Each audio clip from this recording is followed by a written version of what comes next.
We were walking down towards the gate, watching the plane pull away. We're like, What? We checked the time. Did we walk through some kind of crazy time zone?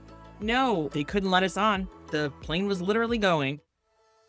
Have you been dreaming of travel but not sure where to go or how to begin planning? Well, you found the right podcast. Welcome to Theme Parks and Passports, the travel podcast for every family ready to explore the world, one destination at a time. I'm Melissa Sanchez, travel addict, wife, and mom of 2 big kids. Along with planning all my family adventures, I've been helping others realize their travel dreams through my company, Spellbound Vacation, since 2010.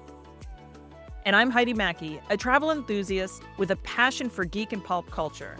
I'm also a wife and a mom of a spicy tween. Since 2017, I've been creating vacation memories for families through my business, House of Mackey Travel. Join us as we share stories, tips, and talk to those in the know to inspire your family's next great adventure. Because creating family travel memories can happen in any stage of life. Hi, and welcome again to Theme Parks and Passports. I'm Heidi Mackey of House of Mackey Travel. And I'm Melissa Sanchez with Spellbound Vacations. On this episode, we are going to talk about travel mishaps. And we're not only talking about things that might happen with a flight delay or something at a hotel or a theme park. We're actually going to talk a little bit about problems maybe you caused yourself or your spouse or your child or even your podcast producer may have caused, right, Heidi? Oh, yes. And all these stories are true and Mm-hmm. we've lived them, right? We have. But let's chat about our podcast producer for a minute, Heather. Oh, yes. So Heather is not only our producer, but she's also my sister. So she has given me permission to share this story. A avid listener, of course, she's here for every single recording practically. And she still ended up forgetting one of the most important things you need to travel anywhere.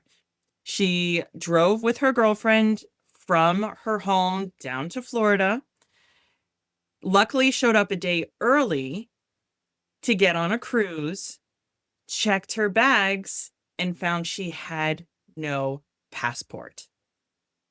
She had a driver's license, but that's not going to get you onto the ship.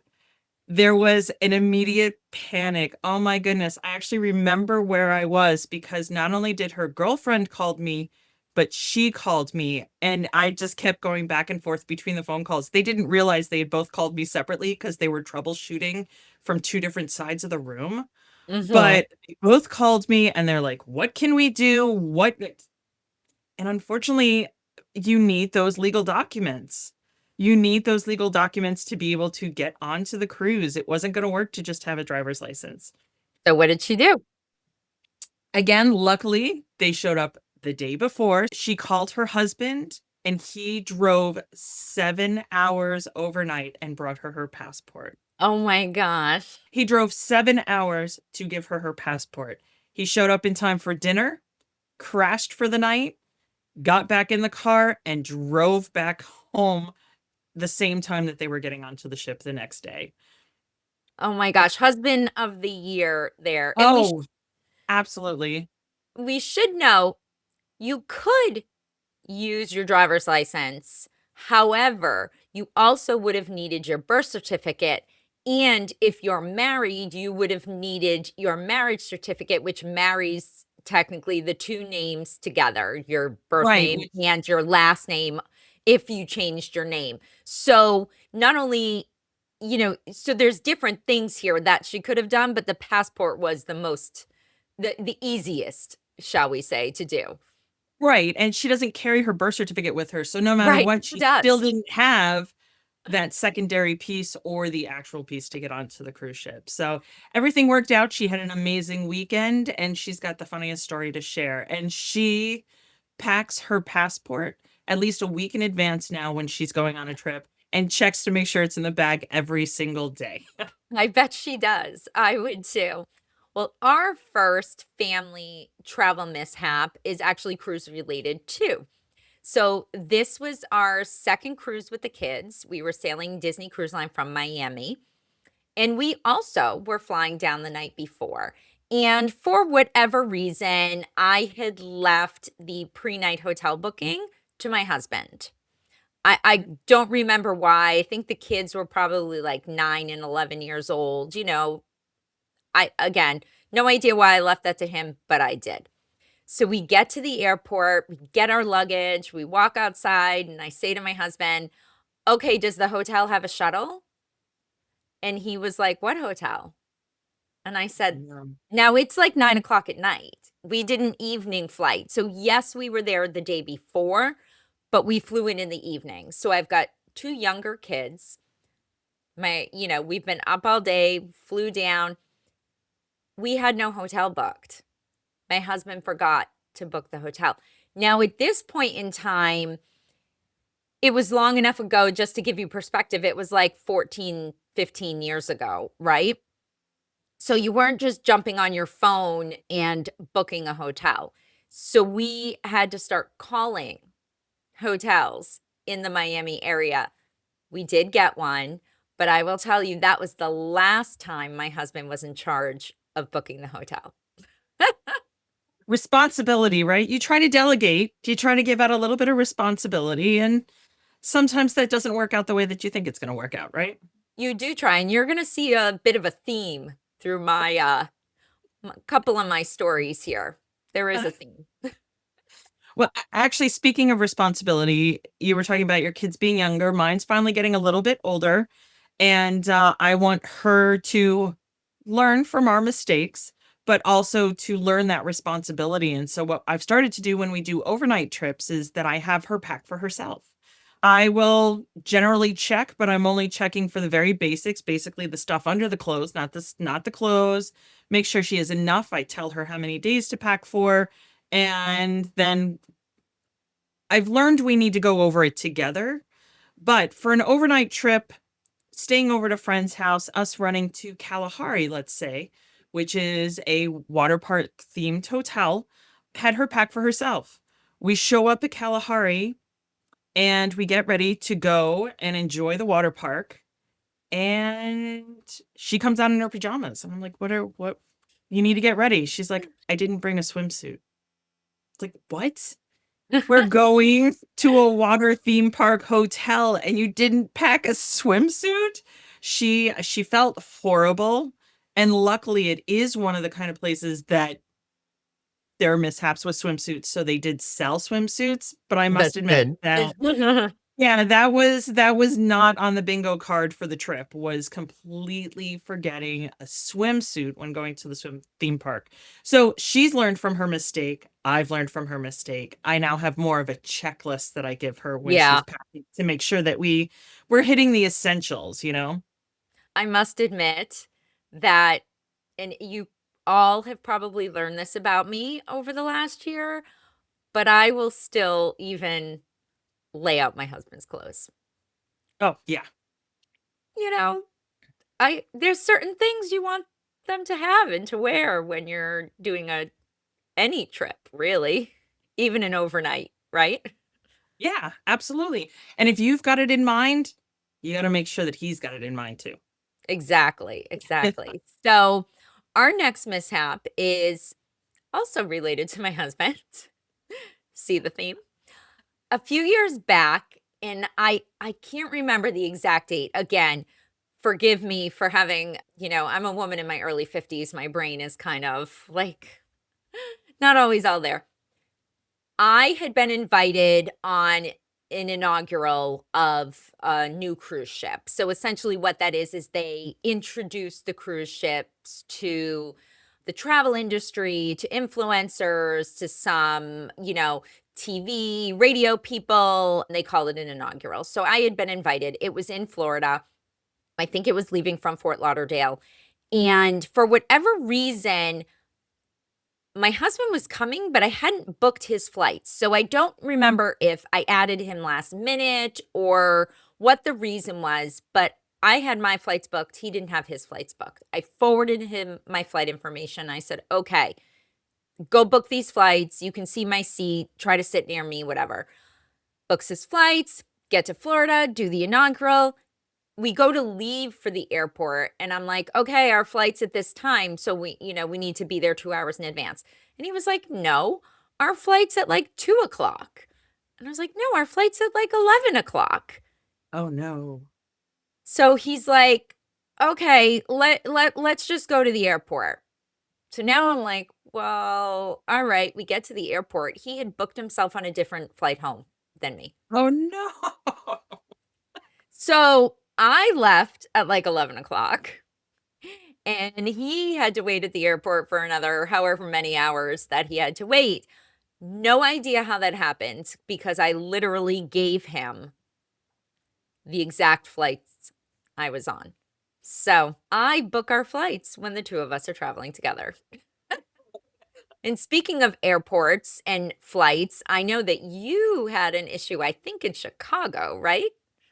Yes. So going from having an older daughter now to back to your stories, having a younger daughter, we were in Chicago and we had visited family and then gone to a conference and we were on our way home. Poor weather, lots of wind. I don't remember exactly. It was summer, so it couldn't have been snow, but it was poor weather. And there was a delay. We got to the airport nice and early. We had lunch, we did all this, and then there was an additional delay once we got there. Mm. And they just kept pushing it and pushing it and pushing it. When they said that the flight wasn't going to be for another 3 hours, we're like, look, we have a 4-year-old. She needs to stretch her legs. Like, we've done as much as we can. And O'Hare had a playground, small, but had a playground. So we made our way to the playground. We spent half an hour, 45 minutes maybe, started walking back, which would have given us, let's do the math, an hour and a half before our plane left, right? Plenty of time. We were walking down towards the gate, watching the plane pull away. We're like, what? We checked the time. Did we walk through some kind of crazy time zone? No, what they had said is that there was going to be a 3 hour delay.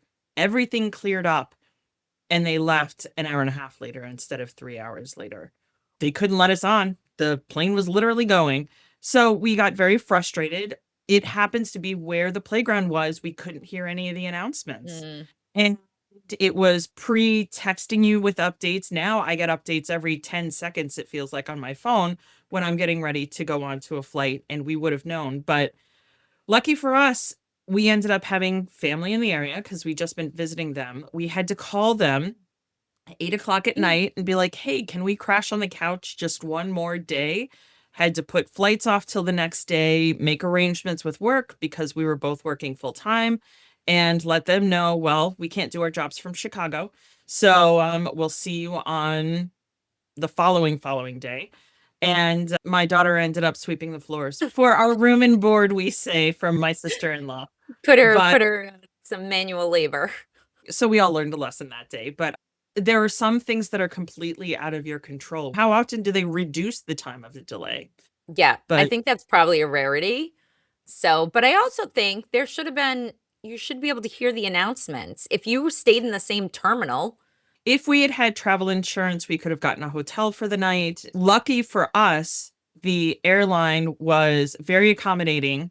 And even though it was technically our fault we missed the flight, they put us on a flight the next day. And if we had needed to, we could have gotten a hotel for the evening through insurance, but not through the airlines. Which kind of brings us to travel insurance a little bit. I hear you have a story that travel insurance was essential for you, right? yes, it definitely was. And this is, kind of a side note why I always say to my clients, travel insurance isn't always about just canceling because you're sick or, you, God forbid, death or whatever, that you can't travel. Travel insurance helps with a lot of different things.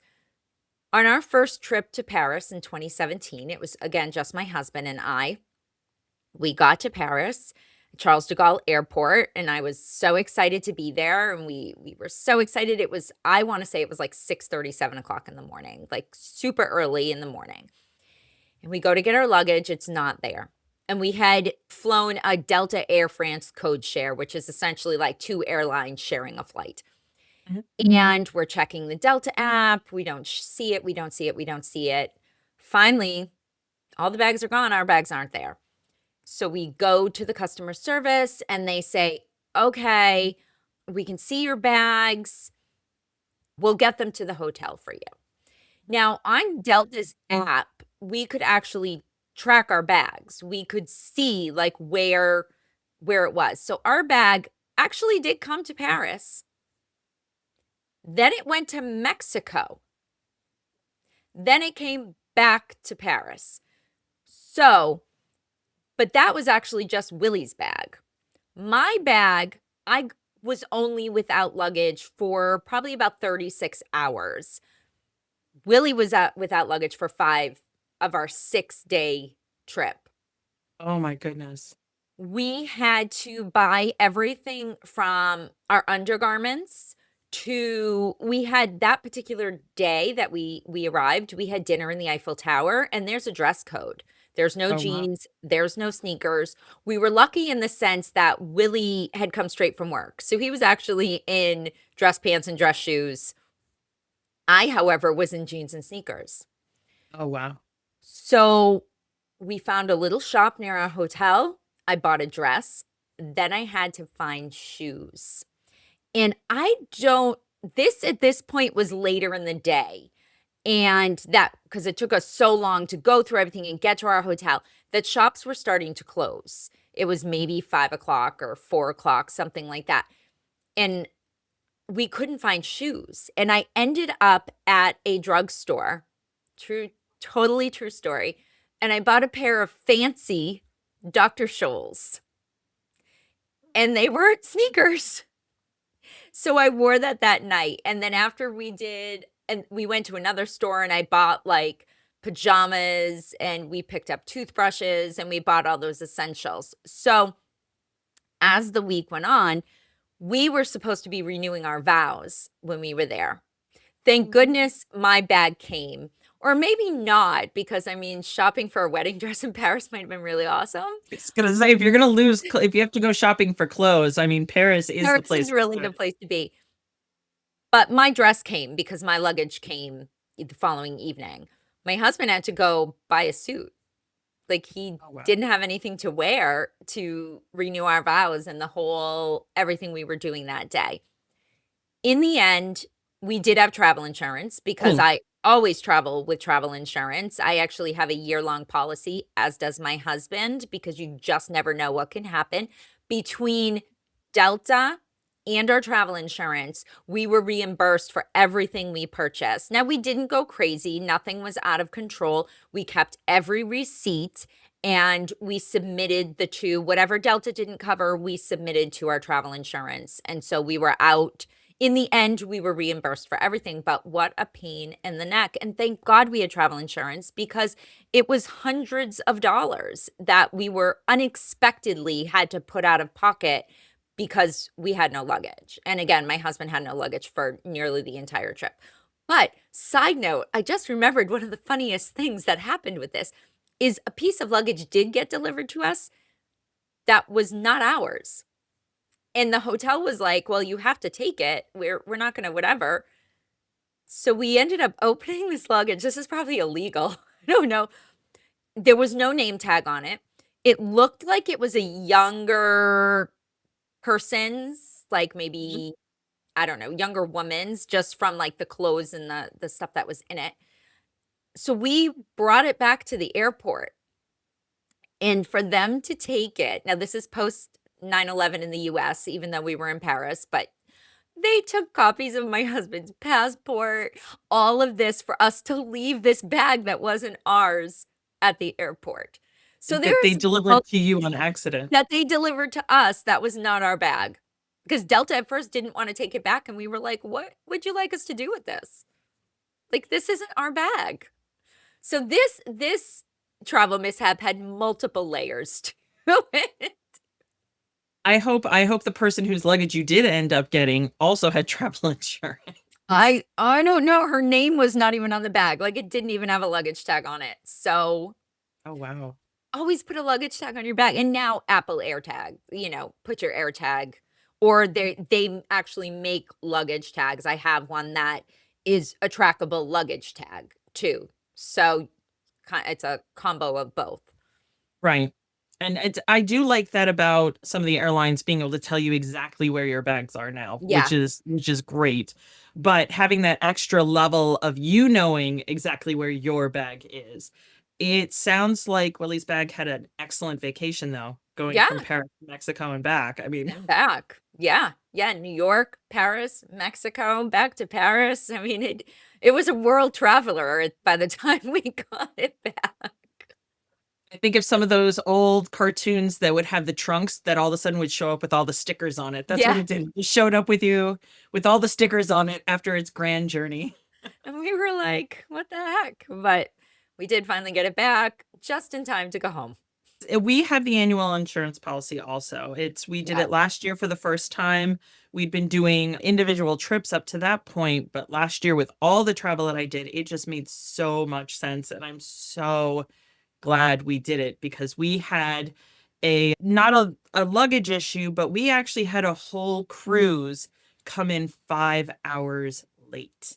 They Yes. told us at the beginning, again, weather. I don't know why that one keeps tracking me, but I guess that's usually what ends up happening when it Mhm. comes to travel delays once you get to a certain point.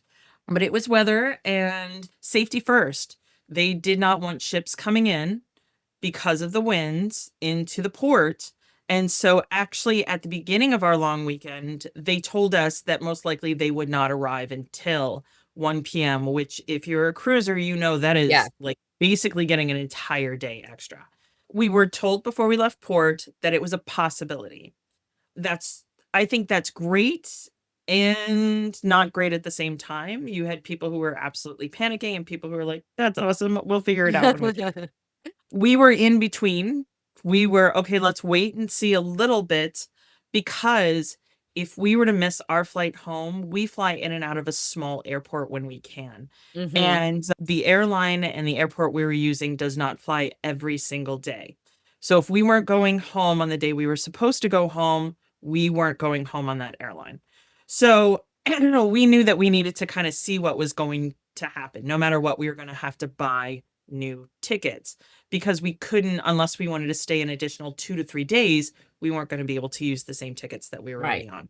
So, long story short, in the middle, we end up booking new flights, getting a hotel for the evening, and staying a whole extra day. Again, making arrangements. It meant an additional day that my daughter was missing school.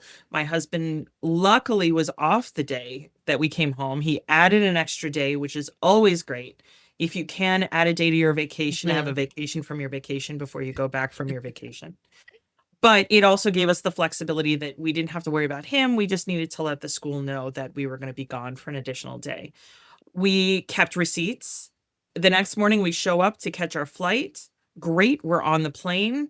The next level happened. There's a mechanical failure on the plane. Oh, We don't leave for 45 minutes, which means we've now missed our connection. oh So then we go from being in Charlotte Airport for a connection from 45 minutes to 8 hours. So we now have 3 additional meals. We keep the receipts. We keep ourselves occupied and we finally make it home 24 hours after we were supposed to be there. But thank goodness to travel insurance, they covered 95% of what we that's did. good.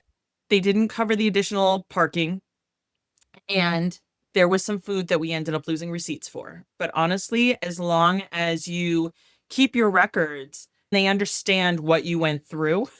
So they'll work with you to help cover as much as they can. And if we didn't have that, we would have been out another couple $1,000s because we had to buy brand new flights. Right. Right. So, as everyone can see, travel mishaps can be as simple as, forgetting a bathing suit and needing to purchase it at the hotel, or it can be as complex as losing your luggage, missing your flights, or not having a hotel room when you arrive in your destination. There's so many different things that can happen. So, we've talked a little bit about travel insurance and why it's so important and what kind of things you can use that for. But it's also important to know that Heidi and I are here to support you. These are our personal stories as travel professionals. Nobody's perfect, and we all make these mistakes. And while A few of these were my husband's mistakes. But still, we have plenty of more stories in all our years in travel that we can talk about. But we just hope when you are planning your trip that this gives you some things to think about and things to double check. Learn from our mistakes as we learn from our mistakes and our clients' mistakes. That's why we're here, as an additional resource to help you through this. Getting the phone call in a panic that something's gone wrong, we're definitely there to help. So, as we end every episode, we do a would you rather. So, this week, I guess the question is, Heidi, would you rather be stuck in a location that you've been thrilled to be in because your flights were canceled? Or would you rather be stuck in a location with no luggage? I think I would rather be stuck in a location with no luggage, believe it or not.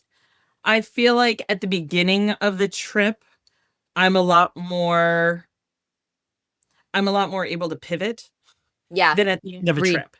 And Agreed. so the stress level, it may turn into, "Oh, this will be fun. I can then do X, Y, and Z." It's easier to see the bright side than the, "Oh my goodness, we have to stay here another day. Everything's going wrong. Everything gets pushed." Like, Hmm. at the end of a trip, I don't have as much patience because sometimes you just wanna go home. How about Yeah, you? I agree 100%. I actually would rather have no luggage than not be able to get home because for the exact same points. Like by the end of a trip, I'm tired. Like sometimes when you're gone for a longer period of time, say 2 weeks, which I've had multiple trips in 2025 where I was gone for 2 weeks, like I was ready to get home. But when your luggage gets lost and you're in a place like, I don't know, Paris, and you get to go shopping, like that kind of adds to the fun and the adventure. And like you said, it's easier to pivot at the beginning of a trip than when you're on your way home and you're just ready to get home. I couldn't agree more.